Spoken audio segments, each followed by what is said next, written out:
Bapak, Ibu, dan saudara-saudara, ini bacaan saya ambil yang paling singkat. Ada satu versi yang sangat panjang dan lebih lengkap, tetapi sama intinya. Nah, kalau kita mendengar kata Taurat, sering orang berpikir tentang setumpuk harap atau aturan atau hukum yang sedemikian berat yang membebani kehidupan orang. Padahal Taurat adalah pemberian Tuhan kepada bangsa Israel dalam perjanjian di Sinai. Bisa dilihat dalam kitab Keluaran pasal 19. Isi perjanjiannya panjang dengan hukum-hukumnya, tetapi intinya adalah bahwa Israel menjadi bangsa pilihan Allah dan Tuhan menjadi Allah mereka. Itu intinya yang perjanjian di Sinai. Taurat menjadi pedoman, tuntunan bagi bangsa Israel agar mereka dapat hidup sesuai jati diri mereka. Jati diri mereka adalah sebagai bangsa pilihan Allah. Pada zaman Yesus, para pemimpin agama Yahudi jatuh dalam hidup yang sangat formalis. Mereka membaca dan menafsirkan Taurat sedemikian rupa sehingga kemudian Taurat itu menjadi beban yang sangat berat bagi banyak orang. Karena mereka memaknainya secara harafiah. Taurat kehilangan jiwanya, kehilangan rohnya. Oleh karena itu Yesus sangat mengeritik mereka, dan sebaliknya mereka juga selalu mengeritik Yesus karena cara memahami dan menjalankan Taurat yang berbeda. Contoh, para murid memetik gandum dan makan pada hari Sabat karena mereka kelaparan. Itu dikisahkan dalam Injil Matius pasal 12. Bagi orang Farisi hal itu melawan Taurat. Pada hari Sabat tidak boleh melakukan apapun. Hari hanya untuk Tuhan. Jadi kalau lapar, ya lapar saja, tahan laparmu. Jangan memasak, jangan macam-macam, tidak boleh.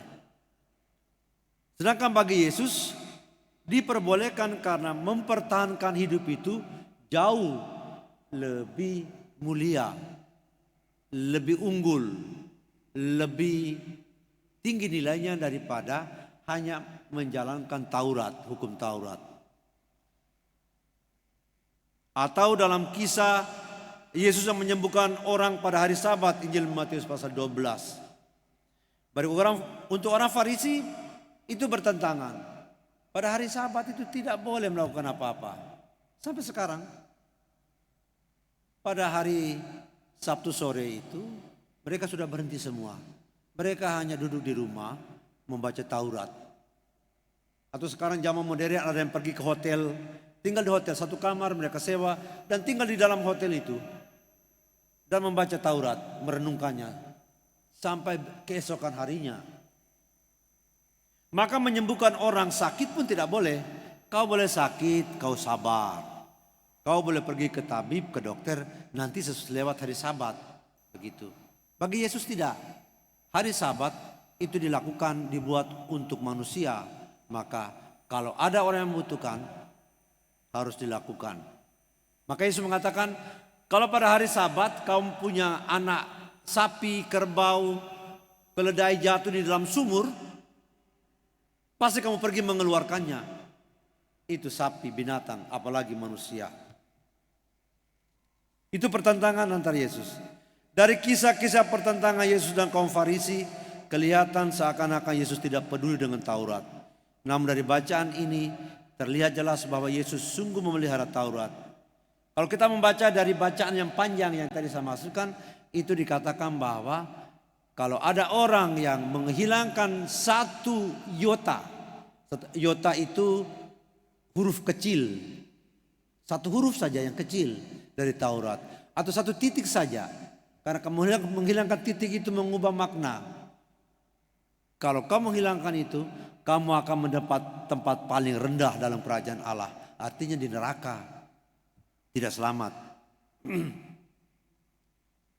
Lalu Yesus mengatakan, aku datang bukan untuk meniadakan tapi untuk menggenapinya. Maka pertanyaannya adalah di mana penggenapannya? Gitu. Mana penggenapannya? Kepada para muridnya Yesus mengatakan, jika hidup keagamaanmu tidak lebih benar daripada hidup keagamaan ahli-ahli Taurat dan orang Farisi, sesungguhnya kamu tidak akan masuk ke dalam kerajaan surga. Dalam kitab Taurat dikatakan, Keluaran pasal 21 ayat 12, jangan membunuh. Siapa yang membunuh harus dihukum. Membunuh di sini bukan dalam keadaan perang misalnya, tetapi membunuh orang terhadap orang yang dibenci. Dan hukum ini melarang untuk merampas kehidupan orang lain dengan sengaja dari orang yang tidak bersalah dan tidak mampu membela diri. Lalu Yesus mengatakan tambahan, jangan membunuh. Kalau membunuh harus dihukum. Lalu Yesus mengatakan, tetapi setiap orang yang marah terhadap saudaranya harus dihukum. Jadi bukan hanya membunuh saja dihukum, tetapi marah harus dihukum. Dibawa ke pengadilan yang paling tinggi. Ya, pengadilan paling tinggi.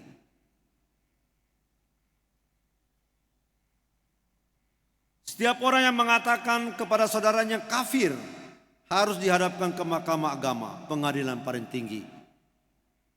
Bukan hanya membunuh, marah, mengatakan kafir, itu harus dibawa ke pengadilan paling tinggi. Kafir itu dalam bahasa aslinya raka. Raka itu seperti kalau kita mengatakan idiot, dungu, bodoh, tidak ada otak, itu sama seperti itu dalam bahasa aslinya artinya, ya. Itu kalau mengatakan itu harus dibawa ke pengadilan agama, pengadilan yang paling tinggi di zaman itu. Jadi bukan hanya orang membunuh saja, mengatakan kafir, marah, harus dihukum, dibawa ke pengadilan. Siapa berkata jahil kepada saudaranya, dia harus dia harus masuk ke dalam neraka yang menyala-nyala. Jadi jahil pun mengatakan kepada saudaramu, kau masuk neraka. Ini yang dimaksudkan dengan menggenapi. Taurat mengatakan jangan membunuh. Kalau membunuh engkau akan dihukum. Yesus mengatakan bukan hanya membunuh, marah pun harus dibawa ke pengadilan. Mengatakan jahil harus masuk neraka. Mengatakan apa lagi satu tadi, kafir, itu harus dikatakan dibawa ke pengadilan. Jadi Bapak Ibu dan saudara-saudara, inilah yang dimaksudkan dengan penggenapan. Tuntutan Yesus jauh lebih berat daripada tuntutan hukum Taurat. Ya. Oleh karena itu melalui sabda ini Tuhan Yesus menegaskan bahwa dia datang untuk menggenapi hukum Taurat. Di dalam Taurat Allah menyatakan kehendaknya. Yesus telah menyatakan bahwa hukum yang terutama dan pertama dalam Taurat adalah mengasihi Tuhan dan mengasihi sesama. Oleh karena itu para pengikut Yesus harus terus-menerus mendengarkan firman Tuhan dan mempelajarinya agar dapat memahami apa yang dikehendaki Tuhan. Tuhan menghendaki bukan hanya tidak boleh membunuh, tetapi marah dengan kata kasar kepada saudara-saudara juga tidak boleh.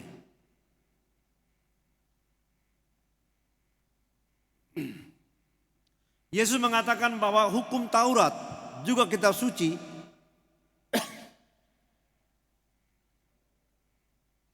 tidak dapat dibaca dan dilaksanakan secara harafiah. Tidak bisa. Tetapi harus dicari maknanya, digali maksudnya sesuai dengan yang dikehendaki Tuhan. Itu. Orang harus membaca, merenungkan, berusaha mencari tahu untuk memahami sebenarnya yang dikehendaki Allah dalam apa yang tertulis. Misalnya, hukum Taurat melarang orang membunuh sesamanya. Dalam hal ini Allah menghendaki agar manusia tidak menolak sesamanya. Tidak bisa. Membunuh itu artinya menghilangkan orang dari hadapan, dari hidup kita. Itu artinya menolak mereka.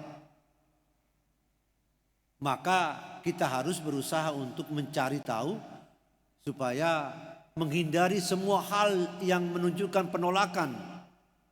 Seperti memarahi orang dengan kata-kata kasar, itu juga sebenarnya ingin menghindarkan orang, menghilangkan orang dari kehidupan bersama. Maka tidak boleh berkata kasar kepada orang lain, membuat orang lain marah, lalu menjadi renggang hubungan. Ketemu pun tidak bisa baku sapa. Dulu teman baik, selalu pergi minum kopi kalau malam minggu, selalu pergi makan gorengan di pantai untuk senang-senang. Kalau ulang tahun saling mengundang untuk pergi sama-sama makan bersama. Tetapi kemudian retak hubungan, kacau balau hidup karena salah satu pihak berkata kasar secara sengaja. Itu tidak boleh. Bukan hanya membunuh, bicara kasar pun tidak boleh. Oleh karena itu Bapak Ibu dan saudara-saudara, mari kita berdoa. Kita mohon kepada Tuhan supaya Tuhan mencurahkan belas kasih-Nya, roh-Nya ke dalam hidup kita, agar kita mampu untuk hidup sesuai dengan apa yang dikehendaki Allah. Mengasihi sesama seperti kita mengasihi diri kita sendiri. Dan dengan demikian kita juga mengasihi Tuhan. Karena Tuhan hanya bisa dikasihi, dicintai melalui sesama kita. Nah, mari kita berdoa. Kita percaya Tuhan itu sungguh-sungguh baik. Tuhan mengerti kelemahan kita. Dan Dia memberikan kepada kita kemampuan untuk mewujudkan kehendak-Nya dalam rumah kita, dalam lingkungan kita bekerja dan berusaha, dan dalam pergaulan kita. Kita berdoa, Tuhan memberkati kita.